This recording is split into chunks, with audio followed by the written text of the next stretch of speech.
स्वागत है आपका पीओवी हॉरर ऑफिशियल चैनल में।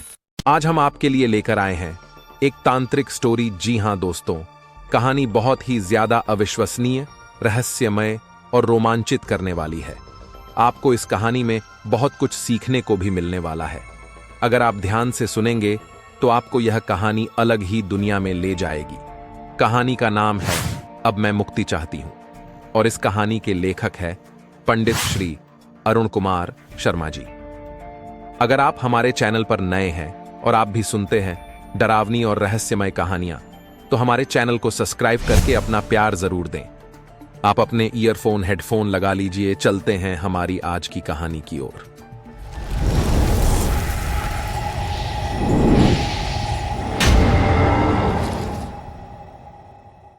योग तंत्र ज्योतिष के अनुसंधान ने पिछले 30 वर्षों के अंदर मुझको जिन मानवेतर शक्तियों से परिचित कराया और जिन अलौकिक सत्यों की अनुभूति कराई, उनसे मेरे सामने जीवन और जगत के तमाम गूढ़ रहस्य अनावृत हुए हैं। संसार में सबसे रहस्यमय है मनुष्य और उसका जीवन। यद्यपि आज का विज्ञान ग्रहों नक्षत्रों पर पहुंचने का प्रयास कर रहा है और इसमें उसे सफलता भी मिल रही है, फिर भी अभी तक यह रहस्य नहीं खुल पाया कि मनुष्य क्या है और जीवन क्या है। मैं कौन हूं, कहां से आया हूं और कहां चला जाऊंगा। ये तीनों प्रश्न अनादि है और इन्हीं के उत्तर में भारतीय दर्शन की रचना हुई है। योग दर्शन को छोड़कर अन्य सभी दर्शन केवल सिद्धांतों का प्रतिपादन करते हैं। योग दर्शन ही एकमात्र ऐसा दर्शन है जो ज्ञानात्मक और क्रियात्मक रूप से मानव और मानव जीवन के तिमिराच्छन्न रहस्यों को अनावृत करता है। उस समय मेरी उम्र मात्र 16 वर्ष थी। एक दिन हरिश्चंद्र घाट के श्मशान में जलती हुई एक चिता देखकर मेरे मन में अचानक वैराग्य की भावना पैदा हो गई। लाश एक युवक की थी। शायद कुछ ही समय पूर्व उसका विवाह हुआ था।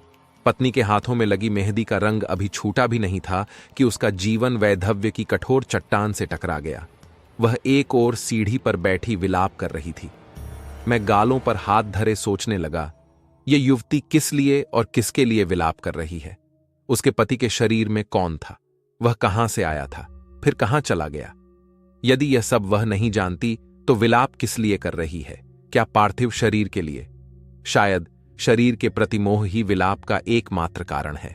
मृत्यु की धारणा मृत्यु के प्रति भय पैदा करती है और इसी से आभास होता है जीवन नाशवान है। यही भावना दृढ़ होकर वैराग्य का रूप धारण कर लेती है। इसी वैराग्य ने मुझे जहां एक ओर अंतर्मुखी बना दिया, वहीं दूसरी ओर मुझ में सत्य की खोज की प्रवृत्ति भी जागृत कर दी। जलती हुई चिता अब राख में बदल चुकी थी। श्मशान में सांझ की स्याह चादर फैलने लगी थी। बोझिल मन लिए मैं भारी कदमों से हरिश्चंद्र घाट की सीढ़ियां चढ़कर ऊपर आया। ये मेरा विद्यार्थी जीवन था, पर बहुत ही कष्टमय। बिजली बत्ती का इंतजाम नहीं था, सो रात्रि की पढ़ाई म्यूनिसिपैलिटी की लालटेन की रोशनी में होती थी। मगर उस रात मन विषण्ण था। पढ़ाई लिखाई में जी नहीं लगा। काफी देर तक चारपाई पर विचार मग्न पड़ा रहा, फिर न जाने कब नींद आ गई। उसी अवस्था में मैंने एक विचित्र स्वप्न देखा। वास्तव में वह स्वप्न मेरे जीवन का संक्रांति काल बन गया और वह स्वप्न था, मैं चारपाई से धीरे धीरे उठा। कमरे में अंधकार था, मगर उस अंधकार में भी मैंने अपने पार्थिव शरीर को बिस्तर पर निर्चेष्ट पड़ा हुआ देखा। उस समय मेरे शरीर के चारों ओर रंग बिरंगे प्रकाश के स्फुलिंग घूम रहे थे। दरवाजे बंद थे, पर मैं बिना उन्हें खोले ही कमरे के बाहर निकल आया। बाहर शुक्ल पक्ष की चांदनी छिटकी हुई थी। शांत चांदनी के रूपाहले प्रकाश में मैंने गंगा के किनारे एक मढ़ी पर मृग चर्म के आसन पर पद्मासन मुद्रा में बैठी हुई एक युवती को देखा। बाद में मालूम हुआ कि वह भैरवी थी। शरीर पर लाल रंग की रेशमी साड़ी और उसी रंग का दुपट्टा था। दोनों भुजाओं, मस्तक और गले में लाल चंदन की पतली रेखाएं। दोनों भौहों के बीच लाल सिंदूर का गोल टीका, आम की फांक जैसी कुछ कुछ रक्ताब आंखें, कंठ में बड़े आकार के रुद्राक्ष की माला, कलाइयों में शंख की चूड़ियां, शरीर का रंग एकदम काला, नाक नक्श आकर्षक और कमनीय मगर स्थिर और कठोर, कसा हुआ सुडौल तन। पास ही चमचमाता हुआ बड़ा सा त्रिशूल रखा था। उसकी बड़ी बड़ी काली आंखों की अपलक दृष्टि से बंधा हुआ सा मैं उसके सामने स्थिर होकर खड़ा हो गया। उसकी दृष्टि देखकर ऐसा लगा मानो वह मेरी प्रतीक्षा कर रही थी। आंखें मिलते ही हठात मेरा सारा शरीर बेबस हो गया। मर्म को बेधने वाली उसकी उस तीक्ष्ण और स्थिर दृष्टि में एक विचित्र सम्मीहन था। मैं मंत्र मुग्ध सा ताकता ही रह गया।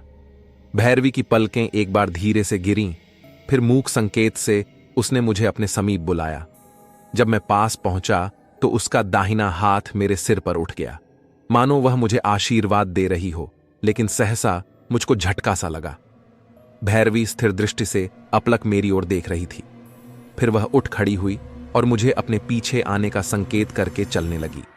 मैं उसके पीछे पीछे किस स्थान पर पहुंचा यह नहीं बतला सकूंगा। उस समय भैरवी का रूप बड़ा ही निर्मम और भयंकर था। मुझे साथ ले जाकर वह एक विशाल श्मशान में खड़ी हो गई। वहां चारों ओर पीपल, पाकड़ और गूलर के पेड़ खड़े थे और हर पेड़ के नीचे नर कंकाल, हड्डियां, खोपड़ियां आदि पड़ी हुई थीं। मेरा दम घुटने लगा। श्मशान क्षेत्र के सामने एक विशाल मंदिर था।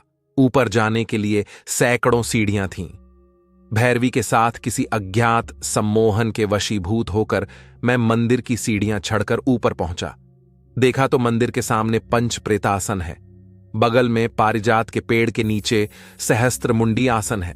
उसके दूसरी ओर पंचवटी है। सिंहद्वार से प्रवेश करके मैं मुख्य मंदिर में पहुंचा। भीतर घना अंधकार था। एक ओर पंचमुखी दीपाधार पर घी के दीप जल रहे थे। उसके मंद आलोक में मैंने सामने देवी छिन्नमस्ता की सजीव सी रक्तवर्ण पाषाण प्रतिमा देखी। वह षोडश दल कमल के ऊपर आसीन थीं। कमल पुष्प के भीतर रतिमुद्रा में आलिंगनबद्ध युवक युवती लेटे हुए थे, जिनके ऊपर मां के दोनों पैर थे। मां के एक साथ में शोणित लगा विकराल खड़ंग था और दूसरे में स्वयं मां का ही रक्त से सना मुंड। कटे हुए गले से रक्त की 3 धाराएं निकलकर अगल बगल खड़ी हाकिनी, डाकिनी और शाकिनी की प्रतिमाओं के मुंह में गिर रही थीं। किसी का क्षीण स्वर सुनाई पड़ा। ये तीनों रक्त धाराएं ज्ञान, भक्ति और वैराग्य की प्रतीक हैं।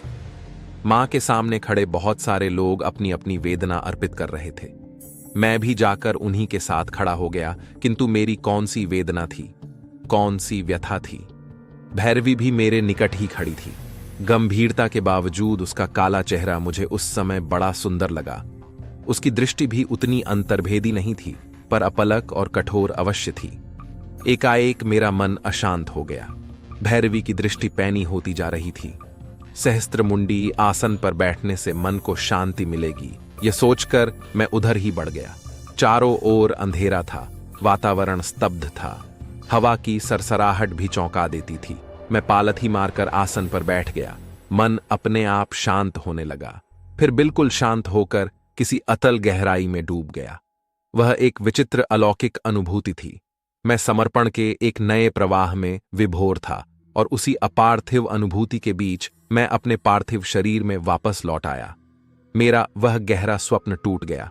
मगर यह क्या, मेरे कमरे का दरवाजा टूटकर एक ओर झूल रहा था।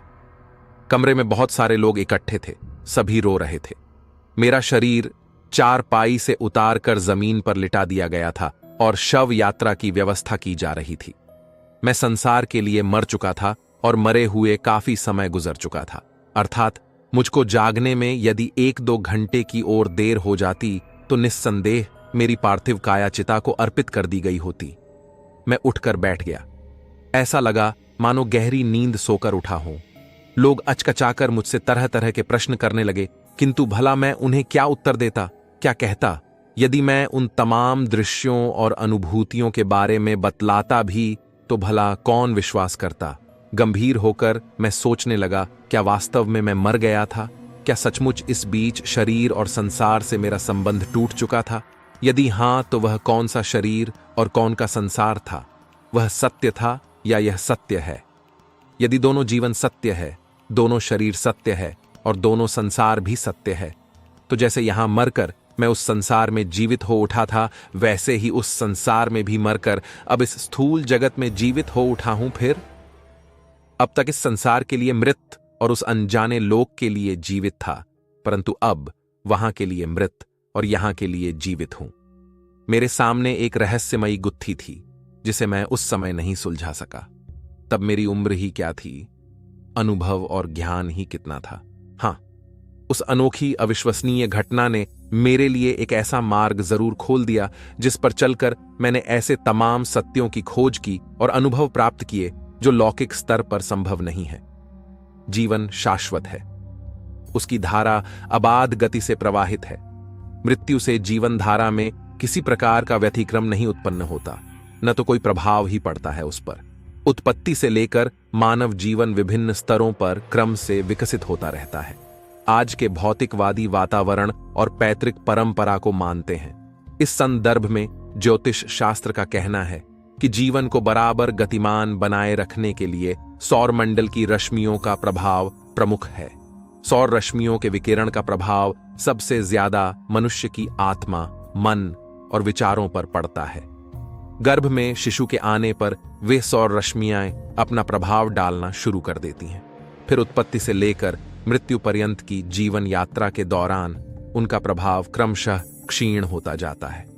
ज्योतिष के इस सिद्धांत को आज वैज्ञानिकों ने भी स्वीकार कर लिया है। सर्वविदित है कि एटम बम के विकिरण ने हिरोशिमा के शिशुओं पर अपना प्रभाव डाला था। सौर रश्मियों 3 प्रकार की हैं। वे आत्मा, मन और विचारों पर अलग अलग अपना प्रभाव तो डालती ही है, इसके अलावा मनुष्य के स्थूल, सूक्ष्म और कारण शरीरों की रचना भी करती है। विचारों के स्तर पर रथूल शरीर, मन के स्तर पर सूक्ष्म शरीर और आत्मा के स्तर पर कारण शरीर का निर्माण वे रश्मियों ही करती है। मेरी इस कहानी की रहस्यमयी घटनाओं को समझने के लिए यह भी बतला देना आवश्यक है कि मनुष्य के एक साथ 2 व्यक्तित्व होते हैं, आंतरिक और बाह्य। इनके आधार पर मनुष्य एक साथ 2 जीवन व्यतीत करता है। इन दोनों व्यक्तियों की उत्पत्ति मूलतः 2 के संयोग से समझना चाहिए। बाह्य व्यक्तित्व का निर्माण मन और पार्थिव तत्वों के संयोग से होता है। इसका दूसरा नाम स्थूल जीवन है। आंतरिक व्यक्तित्व का निर्माण मन और आत्मा के संयोग से होता है। भेषज विज्ञान इस तथ्य को अब अस्वीकार नहीं करता। अब सामने आता है मन और आत्मा से संबंधित प्रश्न। मन और आत्मा मूलतः एक चीज है, किंतु रूप 2 है। पहला रूप अर्थात मन क्रियाशील है, जबकि दूसरा रूप अर्थात आत्मा स्थिर है और मन की क्रियाओं का एकमात्र साक्षी है। मन और आत्मा के अस्तित्व को किसी न किसी रूप में प्रायः सभी धर्मों ने स्वीकार किया है। भौतिक विज्ञान की भी जब गति अवरुद्ध होने लगी तो उसे भी इनके अस्तित्व को स्वीकार करना पड़ा। यदि इसे स्वीकार न कर लिया गया होता कि मनुष्य का एक मन भी होता है, तो शायद मनोविज्ञान का तो अस्तित्व ही नहीं होता। हालांकि मन अगोचर वस्तु है। मन को 2 भागों में विभक्त किया गया है, व्यक्त और अव्यक्त, अथवा चेतन और अचेतन। अव्यक्त अथवा अचेतन परामनोविज्ञान का विषय है। तांत्रिक साधना मन की इन दोनों अवस्थाओं से शुरू होकर आत्म साधना में परिवर्तित हो जाती है। तीनों शरीर इस साधना के माध्यम मात्र हैं। मृत्यु का अर्थ है मन से पार्थिव तत्वों का पृथक होना है। यह अलगाव तभी होता है जब सौर रश्मियों का प्रभाव क्षीण हो जाता है। मन और विचार तत्व के बीच चित्त है। विचार जब धीरे धीरे चित्त में और चित्त मन में लीन हो जाता है, तब मन मस्तिष्क के मूल केंद्र में जाकर स्थित हो जाता है और बाह्य चेतना लुप्त हो जाती है। इसे मृत्यु की मूर्छा कहते हैं। आत्मा से मन का तथा मन से विचार तत्व व चित्त का तादात्म्य सूक्ष्मतम प्राण ईथर के धरातल पर स्थापित होता है। प्राण ही सबको एक सूत्र में पिरोए रहता है। मूल केंद्र में मन के स्थित होते ही प्राण में झटका लगता है और वह मन को अपने साथ लेकर शरीर के किसी भी रास्ते से बाहर निकल जाता है। यह मृत्यु का पहला रूप है। आत्मा अपना अस्तित्व शरीर के मूल केंद्र में बनाए रखती है, जिसके फलस्वरूप रथूल दृष्टि से मृत्यु हो जाने के बाद भी सिर का पिछला भाग गर्म रहता है, जो इस बात की ओर संकेत करता है कि अभी शरीर में आत्मा का अस्तित्व है। मृत्यु के समय वातावरण में एक नीरव विस्फोट होता है। इसके साथ ही शरीर के परमाणुओं का विघटन शुरू हो जाता है। शरीर नष्ट हो जाने के बाद भी वे परमाणु वातावरण में बिखरे रहते हैं। उनमें वासना के कण भी विद्यमान रहते हैं, जिनके कारण वे परमाणु वासना के अनुसार फिर से आकार बनाने की दिशा में प्रवृत्त हो उठते हैं। सूक्ष्मतम प्राण वायु के कणों का आश्रय लेकर वे परमाणु एक स्थान पर एकत्र होने लगते हैं। जब एक दूसरे से आकर्षित होकर वे पूर्ण रूप से एकत्र हो जाते हैं, तब स्थूल शरीर जैसे रूप का निर्माण कर बैठते हैं। इसी रूप को वासनामय या प्रेत शरीर कहते हैं। सूक्ष्म जगत का यह शरीर निम्न स्तर का होता है। आत्मा बिना शरीर के कभी नहीं रह सकती। उसे कोई भी किसी भी प्रकार का शरीर चाहिए। वासना शरीर का निर्माण मनुष्य की चित्त वृत्ति पर आधारित है। कभी यह जल्दी हो जाता है तो कभी देर भी लग जाती है, मगर जब निर्माण पूरा हो जाता है उसके बाद ही स्थूल शरीर को छोड़कर अपने केंद्र से आत्मा निकलती है और तत्काल वासना शरीर में प्रवेश कर जाती है। यह मृत्यु का दूसरा रूप है। शरीर कोई भी हो, उसकी रचना में कुछ समय लगता है। गर्भ में स्थूल शरीर की रचना पूर्ण होने पर ही आत्मा प्रवेश करती है। स्थूल शरीर में प्रवेश करते ही आत्मा उस शरीर को गर्भ के बाहर निकालने के लिए प्रयत्न करने लगती है। वासना शरीर में आत्मा को प्रेतात्मा की संज्ञा दी गई है। यहां भी वह वासनामय मन के क्रियाकलापों का साक्षी है। मन वासना वेग के कारण अशांत रहता है। स्थूल शरीर कर्म प्रधान है। वासना का योग कर्म से होता है। अतः स्थूल शरीर के अभाव में प्रेतात्मा अपनी वासना को पूर्ण कर सकने में असमर्थ होती है। यही उसका मूल दुख है। प्रेतात्मा अपनी वासना को पूर्ण करने के लिए प्रायः मनुष्य का सहारा लिया करती है। जीवन काल में जो मुख्य वासना कामना होती है, वही प्रेत जीवन में मुख्य क्लेश का कारण भी बनती है। उन्हें पूर्ण करने के लिए, तृप्त होने के लिए प्रेतात्माएं चक्कर लगाया करती हैं और अपनी कामना के अनुकूल मनुष्य के भीतर प्रवेश करके उसे पूर्ण कर लेती हैं। यदि प्रेतात्मा शक्तिशाली होती है तो अनुकूल मनुष्य के अभाव में वह किसी भी मनुष्य के भीतर प्रवेश करके इच्छानुसार उससे काम करवाकर तृप्ति अनुभव करती है। वासना अच्छे संस्कार की भी होती है और बुरे संस्कार की भी। यह पढ़कर आपको आश्चर्य होगा कि हम और आप सहसा जो अच्छा या बुरा काम कर बैठते हैं, जिसकी कल्पना भी कभी नहीं की गई होती है, समझ लीजिए कि वह काम किसी प्रेतात्मा द्वारा प्रेरित होकर ही किया गया है। कभी कभी प्रेतात्माएं मनुष्य के भीतर प्रवेश करके स्थायी रूप से अपनी वासना को पूर्ण करने का प्रयास करती हैं। इस स्थिति को प्रेत बाधा की संज्ञा दी गई है। यदि वासना शरीर की रचना पूर्ण नहीं हो पाई है तथा आत्मा स्थूल शरीर में ही बनी है और ऐसी अवस्था में स्थूल शरीर को जला दिया गया, तो समझें कि ऐसे मृत मनुष्य की मुक्ति में काफी समय लगता है। उसकी आत्मा बिना शरीर के भटकती रहती है। ऐसी आत्मा को जीवात्मा की संज्ञा दी गई है। जीवात्माओं में प्रेतात्माओं से कहीं अधिक शक्ति होती है। यदि उनकी वासना अच्छे संस्कार की है तो वे अनुकूल मनुष्य की सहायता करती है, उसे प्रेरणा देती है और उनके अभाव को पूर्ण करने की चेष्टा करती है। किंतु यदि वह जीवात्मा बुरे संस्कार वाली है तो वह दृष्ट और चरित्रहीन मनुष्यों के कार्य क्षेत्र में सहायता करेगी। प्रेतात्माएं पृथ्वी के गुरुत्वाकर्षण से बाहर नहीं निकल पाती, किंतु जीवात्माएं उसकी सीमा के बाहर निकलकर अन्य ग्रहों नक्षत्रों तक की यात्रा करने में समर्थ होती है। प्राण शक्ति की प्रबलता के कारण इनकी गति सर्वत्र होती है। वे अपनी प्रबल इच्छा शक्ति के साथ संकल्प शक्ति को भी युक्त करके कुछ समय के लिए अपने पूर्व स्थूल शरीर का भी निर्माण कर उसके माध्यम से भौतिक सुख पाने की क्षमता रखती है। इसके अलावा वे कल्पना के अनुसार स्थूल सृष्टि कर सकने में भी समर्थ होती है। उस विचित्र अविश्वसनीय घटना के लगभग 20 वर्ष बाद, जबकि मैं उसे प्रायः भूल चुका था, मुझे मरणोत्तर जीवन के इसी रहस्यमयी विषय पर ओरिएंटल रिसर्च सोसाइटी की ओर से शोध कार्य करने के लिए नेपाल जाना पड़ा। मैं शुरू से ही एकांत प्रेमी है। संयोग से मेरे एक नेपाली मित्र महोदय ने मेरे रहने की काफी सुंदर व्यवस्था कर दी। जो मकान मिला एक मंजिला था। 3 बड़े बड़े कमरे थे। मकान काफी पुराना होते हुए भी साफ सुथरा और हवादार था। मैंने एक कमरा तो अपने नौकर थापा को रहने के लिए दे दिया। शेष 2 में से एक कमरे को अध्ययन कक्ष बनाया और दूसरे को शयन कक्ष। मकान के पीछे काफी लंबा चौड़ा दालान भी था। उसी में एक और थापा ने भोजन आदि बनाने का इंतजाम कर लिया। जिस इलाके में मकान था उसके 3 ओर तो ऊंचे ऊंचे पहाड़ थे, जिनकी चोटियों पर हमेशा बर्फ जमी रहती थी। एक ओर मीलों तक फैली हुई समतल घाटी थी। उसके छोर पर पूरब की ओर मुड़ती हुई एक पहाड़ी नदी बहती थी। उसके पार घने जंगलों का सिलसिला था। उस शांत घाटी में मेरे मकान के अलावा नदी से थोड़ी दूर पर 5-6 मकान और थे। मगर उनमें कोई रहता नहीं था। मेरे घर से लगभग 1 मील दूर उन स्थानों के उत्तर में किसी विशाल मंदिर का ध्वंसावशेष था। जब घाटी में रात का अंधेरा घिर जाता तो अपने मकान और आसपास की निस्तब्धता मुझे इतनी आकर्षक लगती कि मैं छत पर बैठा घंटों उसका आनंद लेता था। उस दिन कार्तिक की पूर्णिमा थी। पहाड़ों के हिमाच्छादित उत्तुंग शिखरों की ओट से पूर्णिमा का रूप हला चांद झांक रहा था। घाटी में कोहरे की सफेद चादर में लिपटी स्निग्ध चांदनी बिखरी हुई थी।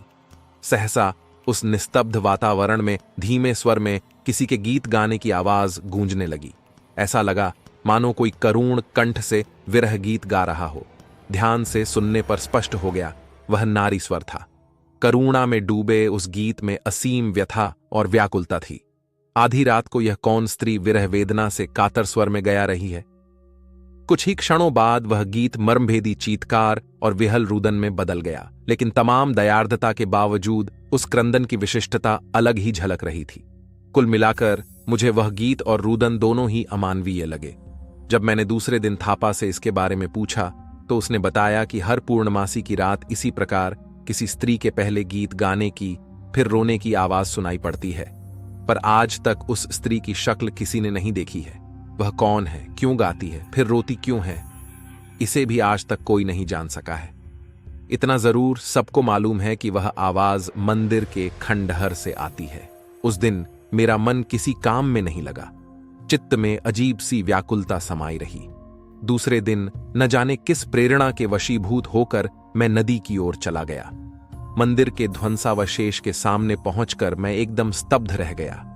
सहसा 20 वर्ष पूर्व स्वप्न में देखे गए मंदिर का आकार प्रकार मेरे मानस पटल पर स्पष्ट हो गया। कहीं कोई असमानता नहीं थी, सब कुछ वही था।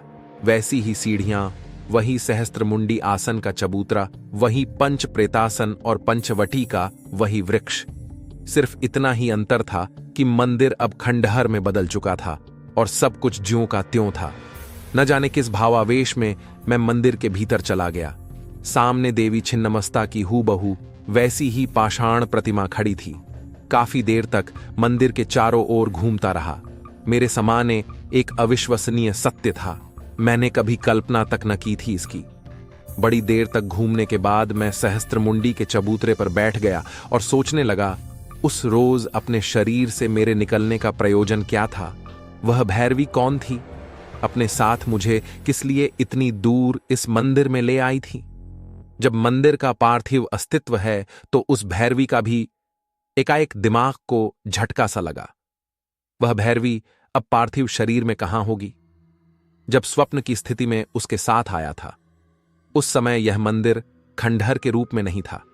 निश्चय ही वह भैरवी मुझे सैकड़ों वर्ष अतीत में ले गई थी, जिस समय वह मंदिर अपनी आन बान शान से खड़ा रहा होगा। इसका मतलब वह भैरवी निश्चय ही कोई सूक्ष्म शरीरधारिणी आत्मा थी। 1 महीने के बाद फिर पूर्णिमा की रात आई। अर्धरात्रि का समय, वैसा ही निस्तब्ध शांत वातावरण, ओस में भीगी चांदनी बिखरी हुई थी। सहसा वायुमंडल में गीत की स्वर लहरी थिरकने लगी। फिर वही करुण क्रंदन और रुदन। आवाज मंदिर की ओर से ही आ रही थी। मैं तैयार बैठा था, तुरंत मंदिर की ओर चल पड़ा। वहां पहुंचने में अधिक समय नहीं लगा। रुदन का करुण स्वर मंदिर की दीवारों से टकराकर अभी गूंज ही रहा था। सीढ़ियां चढ़कर मैं ऊपर पहुंचा। वहां का दृश्य देखकर मैं स्तब्ध अवाक रह गया। अपने स्थान से हिलडुल भी नहीं सका। जड़वत खड़ा ताकता ही रह गया। सामने पंचवटी के नीचे सहस्त्रमुंडी आसन के चबूतरे पर वीणा बजाता हुआ एक युवक तल्लीन होकर कातर स्वर में धीरे धीरे राधा का विरह गीत गा रहा था। उसके पैरों को किसी की घनी केशराशि घेरे हुए थी। कोई युवती थी शायद। वह उस युवक के दोनों पैर सीने से लगाए रो रही थी। सहसा युवक ने कहा, छोटी मां, अब चलिए, भोर होने वाली है। चलती हूं। युवती गिड़गिड़ा उठी, मगर एक बार फिर वही गीत सुना दो। कृष्ण के विरह में कातर राधा की व्याकुलता। नहीं, अब नहीं। तुम मुझे पथभ्रष्ट करने पर तुली हुई हो। अब चली जाओ। मैं तुमको बार बार मना करता हूं कि यहां मत आया करो, लेकिन तुम्हारा गीत, तुम्हारा स्वर मुझे पागल बना देता है। मैं अपने को बहुत समझाती हूं, पर तुम्हारे गीत की मूर्छता मुझे यहां आने पर विवश कर देती है। फिर मैं अपने को रोक नहीं पाती। युवती गीले स्वर में कह रही थी। रही पथभ्रष्ट करने की बात, सो किसने किसको पहले पथभ्रष्ट किया है यह तुम अच्छी तरह जानते हो। तुमने ही मेरे आचरण, संयम, निष्ठा और 10 वर्षों की कठोर साधना को अपनी सम्मोहन शक्ति से नष्ट कर दिया। आत्मा की मुक्ति की ओर अग्रसर मेरे जीवन में तुमने ही विष घोल दिया। वैधव्य के कठोर संयम मेरे आचरण पर तुमने ही कुठाराघात किया है। दोष किसका है? मैंने तुमको पहले नहीं चाहा था। तुम यहां आए ही क्यों? किसका इशारा था तुम्हारे वहां आने में? बोलो बोलो। मगर युवक ने युवती की बातों पर कोई ध्यान नहीं दिया। वीणा को कंधे पर रखकर वह धीरे धीरे पैर उठाता हुआ एक ओर चल पड़ा। युवती दोनों हाथों के बीच मुंह छिपाकर फफक फक कर रोने लगी। उसके रुदन का करुण कातर स्वर मंदिर की दीवारों से टकराकर वातावरण में बिखरने लगा। मैं युवती के समीप जाकर खड़ा हो गया। मेरा मन विचलित हो उठा था। देश काल को जैसे भूल गया था। आखिर मुझसे रहा नहीं गया तो हौले से पूछ बैठा, तुम कौन हो? तुम्हारा दुख मुझसे देखा नहीं गया। मेरा हृदय फटा जा रहा है तुम्हारा स्थिति देखकर। बोलो, तुम कौन हो? युवती मेरी बात सुनकर खड़ी हो गई। उसके ऊपर भरपूर चांदनी पड़ रही थी उस समय। हैं भगवान, मेरे सामने वही भैरवी खड़ी थी, स्वप्न वाली भैरवी। शरीर का सारा रक्त जैसे बर्फ हो गया। आंखें मिलते ही मैं बेबस हो गया। सिर्फ 2 फुट की दूरी से 2 जलती हुई स्थिर आंखें मेरे चेहरे की ओर देख रही थीं। ये क्या किसी बाघिन की आंखें हैं? मैं कौप उठा। नहीं, ये किसी युवती की आंखें हैं। सारा शरीर पाषाण की तरह निश्चल था। आंखें भर मशाल की तरह जल रही थीं। उसी क्षण मानो मुझे होश आया। शरीर की नस नस में मानो एक बिजली सी दौड़ गई। सहसा वे जलती हुई आंखें बुझ गईं। चेहरे पर सहज भाव उभर आया। मेरा हाथ थाम कर बोली, मैं कौन हूं? वही जानना चाहते हो ना? मैं तुम्हारी ही प्रतीक्षा में थी। उस दिन गंगा घाट पर तुम मुझसे मिले थे, तभी से तुम्हारी प्रतीक्षा कर रही थी। तुमको यहां पाकर बड़ी शांति मिली। आओ मेरे साथ। मैं उसकी यह रहस्यमयी बातें समझ नहीं सका, पर सम्मोहित सा उसके पीछे पीछे चल पड़ा। वह मुझे लेकर एक 2 मंजिले मकान में पहुंची। उस लंबे चौड़े कमरे में प्रकाश हो रहा था। एक और बड़ा सा पलंग था जिस पर रेशमी चादर बिछी थी। सामने लकड़ी के एक छोटे से मंदिर में कृष्णकाली की पीतल की मूर्ति थी, जिसके गले में जवा पुष्प की माला पड़ी थी। घी का चौमुखा दीप जल रहा था। धूप बत्ती भी जल रही थी। कमरे के सुगंधित वातावरण में एक विचित्र सी अलौकिक शांति छाई हुई थी। वह कहने लगी, मेरा नाम शकुंतला है, पर मैं दुष्यंत की शकुंतला नहीं हूं। बस शकुंतल की व्यथा और व्याकुलता भर है मुझ में। इसी से मुझे यह नाम सार्थक लगता है। तुमको कैसा लगा? बहुत सुंदर।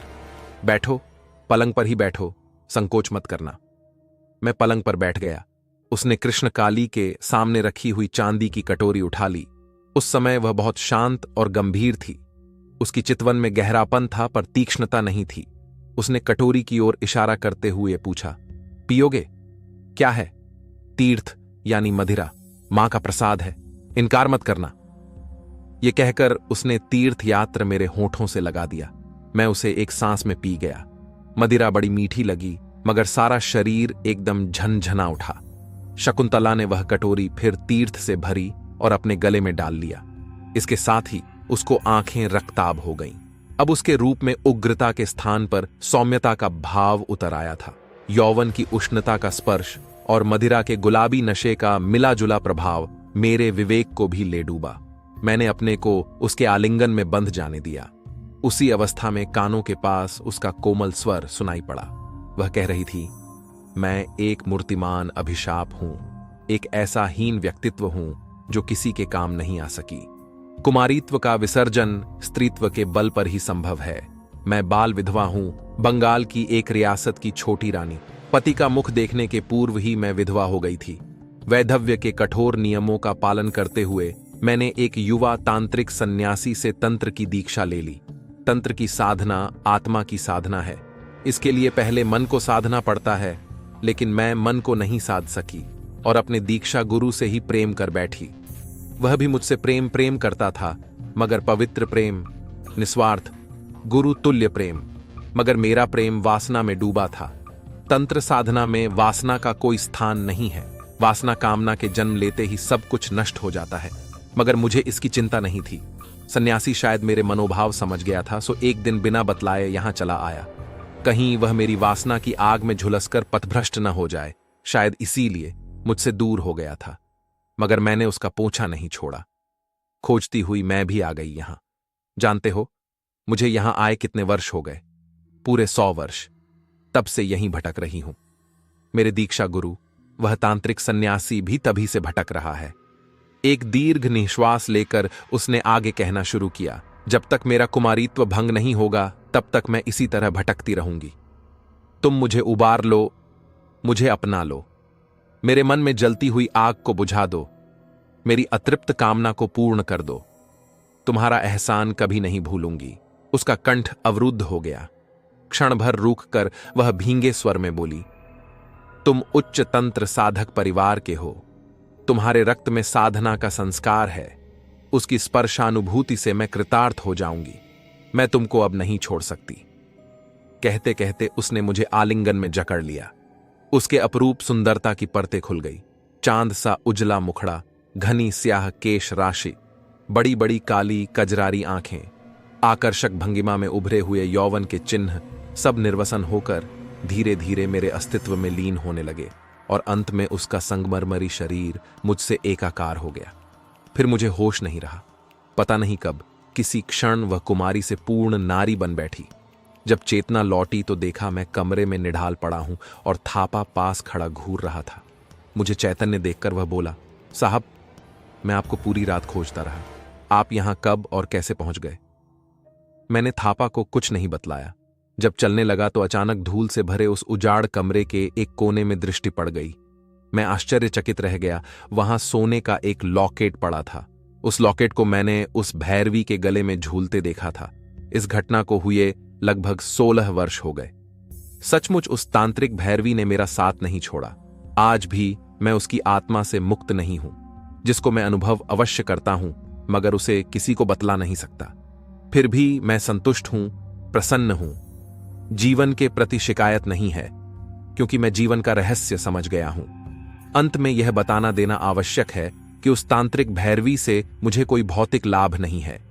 यह सत्य है कि यदि मैंने उसे लौकिक सुख दिया तो उसके बदले उसने मेरी पारलौकिक सहायता की।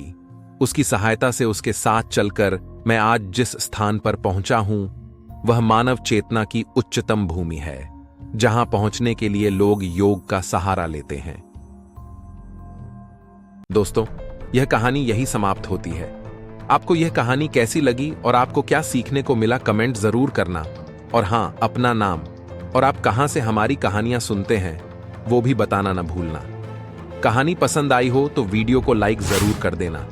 अगर आपको हमारी और भी ऐसी ही कहानियां सुनना चाहते हैं तो आप हमारे चैनल पर जाके सुन सकते हैं, और आपको ऐसी ही कहानियां हमारी वीडियो की स्क्रीन पर दिख रही होंगी, वहां से भी आप सुन सकते हैं। अगर आप हमारे चैनल पर नए हैं तो चैनल को सब्सक्राइब करके अपना प्यार जरूर दें। मिलते हैं हमारी अगली कहानी में। जब तक आप अपना ख्याल रखें।